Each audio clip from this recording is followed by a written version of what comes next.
नमस्कार दोस्तों। तो दोस्तों ये डंबल है, तो जो भी जिम जा आइए और उठाइए और अपना दमखम दिखाइए। भाई ये रेलवे का पहिया है और इसका लेंथ थोड़ा सा आपको कम लग रहा होगा ये, क्योंकि ये ब्रॉड गेज का नहीं है, मीटर गेज का है।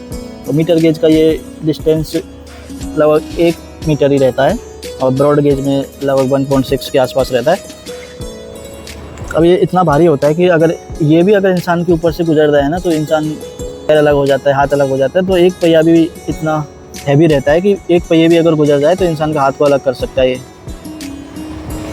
और इसमें देखो एक चीज़ बताता हूँ, ये यहाँ पे कर्व दिया है ये, और कभी कभी क्या है, ये कर्व ख़त्म हो जाता है तो फ्लैट टायर हो जाता है, लेकिन फ्लैट टायर अलाउ नहीं है रेलवे में।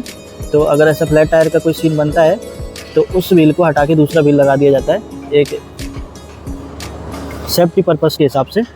तो ये रेलवे के मीटर गेज के व्हील है सभी।